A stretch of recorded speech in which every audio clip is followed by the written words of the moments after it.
En esta segunda parte vamos a comentar las concepciones de los trastornos de personalidad para futuros estudios que están incorporadas en la sección 3 del DSM-5 y vamos a comentar algunas cuestiones generales acerca de la evaluación de la psicología de la personalidad, tanto normal como en sus trastornos. Entonces, acá tenemos la clasificación clásica de trastornos de personalidad agrupada en 3 clústeres que habíamos comentado en las clases anteriores. Esta clasificación ya se ha venido sosteniendo en los DSMs anteriores y como se ha llegado a un acuerdo en el DSM-5 para su cambio, se continúa con la misma clasificación, a pesar de que hay una enorme cantidad de críticas hacia el uso, o la agrupación, mejor dicho, de trastornos de personalidad en estos 3 clústeres que habíamos comentado en una clase anterior. Entonces vamos a comentar las críticas a esta aproximación categorial. Recordemos que la aproximación categorial era, en primer lugar, dado una cantidad de criterios X, por ejemplo 10 criterios, hay una razón de criterios mínimos que las personas tienen que cumplir para poder clasificar ese trastorno de personalidad. Por ejemplo, habíamos dicho en otro momento, trastorno de personalidad histriónico, 10 criterios. Para clasificar ese trastorno tiene que cumplir 8. Si cumple menos de 8, por ejemplo 7, no se puede diagnosticar ese trastorno. Si cumple 8 o más, sí. Esa es la aproximación categorial. Es decir, si cumple una cierta cantidad de criterios, se adjudica ese trastorno y si no, no. Entonces opera por presencia, ausencia en función de criterios mínimos esperados. Bueno, esta aproximación, que es la que se ha venido criticando a lo largo del DSM-5 y que no ha llegado a acuerdo entre los clínicos, es la que se critica, este abordaje categorial. Entonces, básicamente, ¿qué es lo que se critica? Bueno, la asignación de los trastornos de personalidad en estos tipos de clúster, en este tipo de estructura tan simple como lo acabamos de ver, bueno, no hay tanta evidencia empírica para esto. Entonces, este es el primer foco de crítica, que los trastornos de personalidad tienden a no agruparse de esta manera. Entonces, ¿por qué? Poca utilidad clínica. ¿Por qué? Porque hay mucha comorbilidad, es decir, no hay trastornos de personalidad puros y por lo tanto los cuadros son muy heterogéneos. Es decir, puede haber un estilo de personalidad predominante y rasgos de diferentes trastornos de personalidad. Entonces, por ejemplo, trastorno de personalidad antisocial con rasgos narcisistas, con rasgos histriónicos, etc. Y entonces se dibuja un poco estos prototipos puros. Otra cuestión importante se ha visto en la cuestión empírica es problemas con la estabilidad temporal de los trastornos. Y recordemos que la estabilidad temporal de los trastornos es una de las características centrales que hacen a la personalidad. Luego también la ausencia de criterios de severidad, en este ejemplo que poníamos, de personalidad histriónica, 8 criterios sobre 10, cumple 7. Obviamente no se puede diagnosticar el trastorno porque no tiene los criterios mínimos, pero se supone que la persona tiene alguna cuestión. Entonces, esto generalmente, como se resolvía en los DSM clásicos, iba a trastorno de personalidad sin especificar. Bueno, esta cuestión, este es un problema de la nosología categorial de la presencia-ausencia. Entonces incluyó dentro de los trastornos, para no utilizar esa categoría sin especificar, diversos criterios de severidad. Es decir, un trastorno de personalidad puede ser leve, moderado o grave, que en la nosología clásica no se tomaba en cuenta. Bueno, entonces, vamos a ver. Acá lo coloqué como título propuesta un modelo híbrido para el DSM-6. En realidad, esto es lo que se comenta en la sección 3 del DSM-5, que son criterios que se iban a incorporar originalmente en el DSM-5, pero que no hubo acuerdo final y se dejaron como para futuros estudios. Es decir, en primer lugar, considerar la continuidad entre los rasgos de personalidad normal y patológica. Y decir que estas dos tradiciones estaban clásicamente disociadas. Por un lado estaba todo el estudio de la personalidad normal, básicamente el modelo del Big Five que hemos comentado en clases anteriores, y por otro lado todo un desarrollo básicamente del área clínica de los trastornos de personalidad. Bueno, estas dos corrientes permanecieron un poco disociadas y entonces proponen cierta continuidad entre ambas líneas o integrarlas. Y el modelo que se ha escogido es el modelo de los 5 factores. Y entonces, este modelo, tomando en cuenta esto, que se recupera la tradición clásica en psicología de la personalidad, el abordaje dimensional. ¿Por qué se dice híbrido? Bueno, acá se establecen dos criterios. Un primer criterio A, es decir, que habla de, en primer lugar, establecer el grado de funcionamiento de la personalidad, es decir, deficiencia moderado o grave en el funcionamiento de la personalidad, es decir, el grado de severidad vendría a ser. Este sería el criterio más categorial que se viene manejando de forma criterial, pero la novedad es que es en dos áreas y es para todos los trastornos. Entonces, por ejemplo, las dos áreas que se trabajan son el sí mismo o el self y el área interpersonal. Y el criterio B sería evaluar, este sería estrictamente dimensional, sería evaluar los rasgos de personalidad patológicos, y ahí sí viene lo que comentamos del modelo de los 5 factores. Entonces,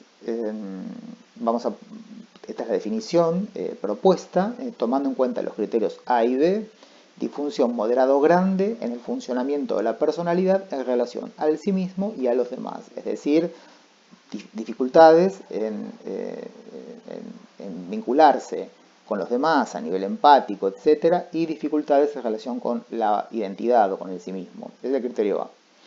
Ahora más adelante vamos a ver esto con un ejemplo. Con presencia de uno o más rasgos de personalidad patológicos, el modelo de los 5 grandes, que ahora vamos a comentar en su versión patológica, relativamente inflexible y generalizado, criterio C, este criterio estaba anteriormente en la definición anterior, y relativamente estable y de larga duración, que también estaba en la definición anterior.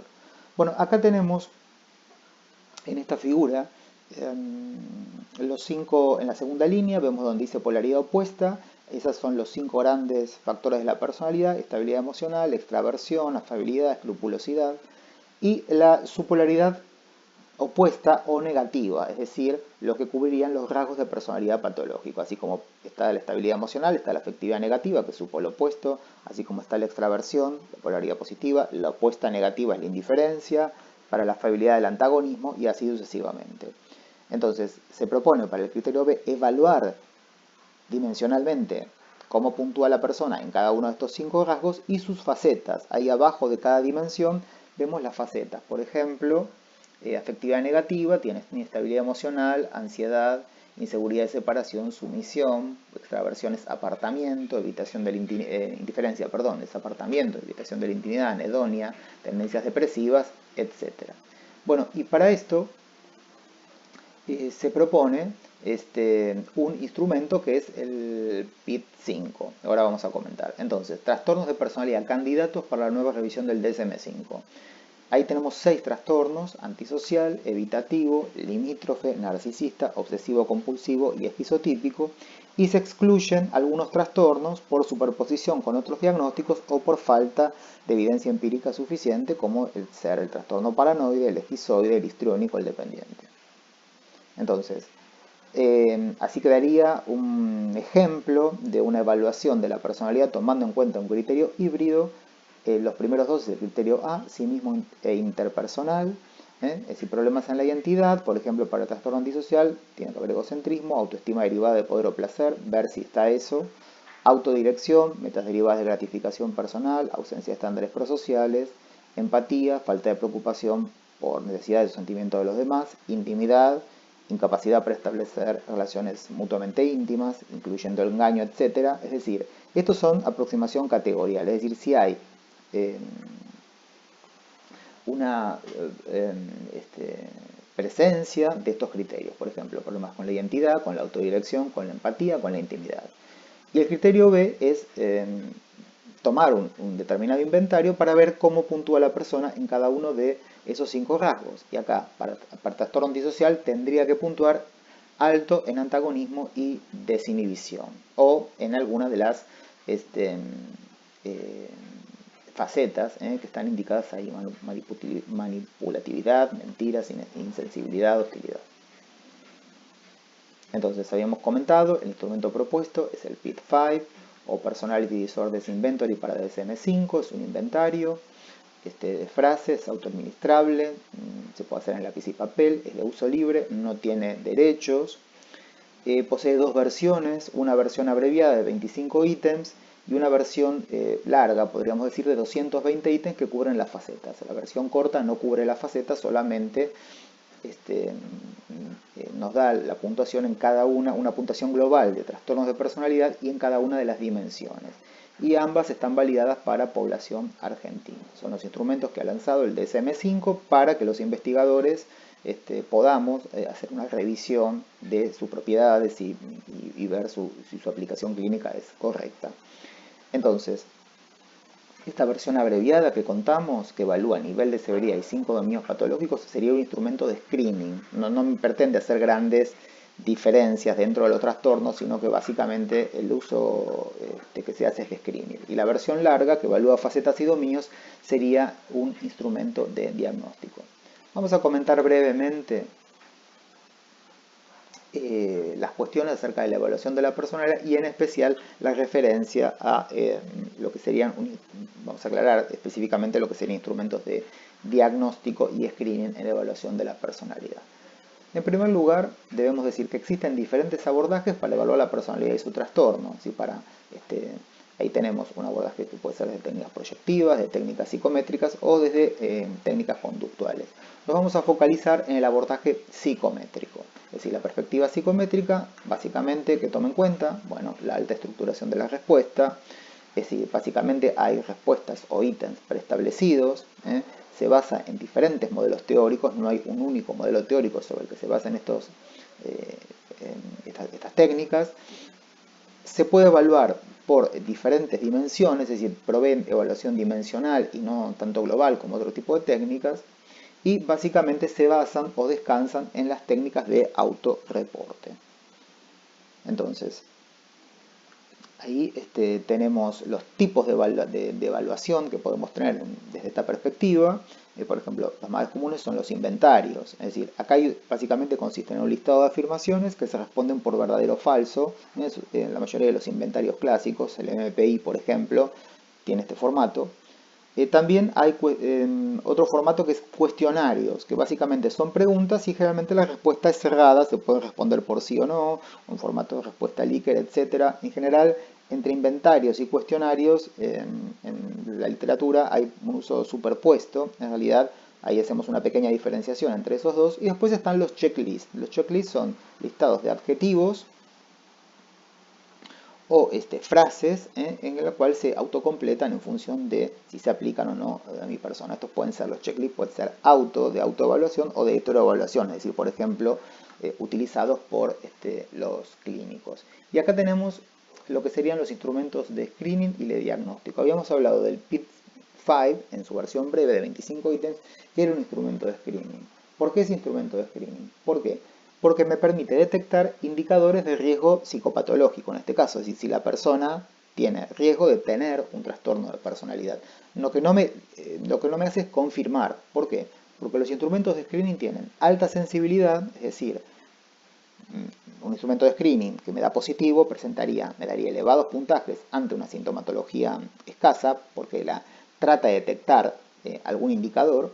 Y tiene baja especificidad. ¿Qué quiere decir? No discrimina entre los diferentes tipos de trastorno. Es decir, el paso del screening, que sería este instrumento, por ejemplo, de trastornos de personalidad, el PID-5, la versión abreviada, yo tendría que después hacer una evaluación, una segunda evaluación, para confirmar si la persona en cuestión registra evidentemente trastornos, confirmar ese trastorno y ver de qué tipo.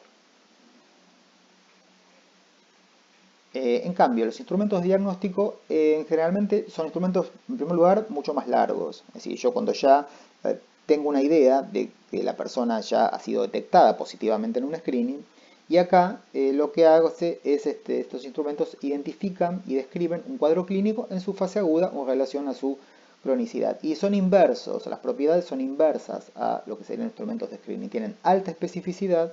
Es decir, deben poder captar las sutilezas entre los trastornos o los diagnósticos diferenciales o las diferencias específicas entre los cuadros y tienen baja sensibilidad. Es decir, ¿para qué es esto? Para no generar casos falsos positivos, es decir, sujetos sin el trastorno, pero que por presentar sintomatología no significativa puntúen como casos clínicos.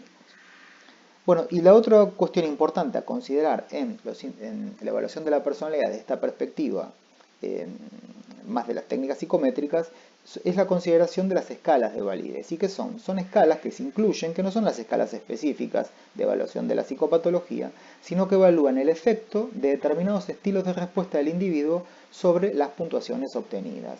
Y ahí tenemos algunas escalas que realmente tienen los cuestionarios, estos de diagnóstico, que son un poco más largos. Por ejemplo, las escalas de impresión positiva, el intento de brindar una imagen completamente sana y ajustada. Esto es muy frecuente en las evaluaciones laborales. La impresión negativa, frecuentemente elevada en evaluaciones adolescentes que no han solicitado una evaluación psicológica de forma espontánea. Ahí tenemos la exageración o minimización, común entre las personas que piden, por ejemplo, una inimputabilidad ante un delito o una licencia laboral por razones psiquiátricas. Todo lo que tiene que ver con simulación, muy frecuente en situaciones judiciales o cuando hay juicios o acusados de delitos graves.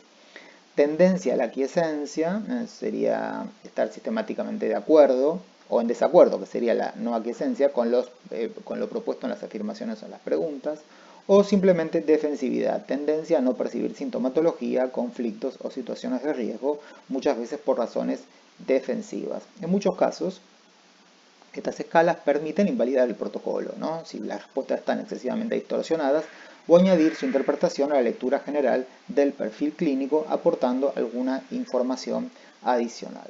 Y la otra cuestión es considerar que los autorreportes por este tipo de evaluación que descansa sobre la percepción que hacen las personas sobre su sintomatología, sobre sus trastornos, tienen cierta vulnerabilidad en cuanto a las distorsiones deliberadas. Por eso las escalas de validez son muy importantes para este tipo de evaluación. Bueno, y finalmente, para saber más, ahí les dejo la bibliografía básica, evaluación de la persona normal y sus trastornos, capítulo 4, 5 y 6.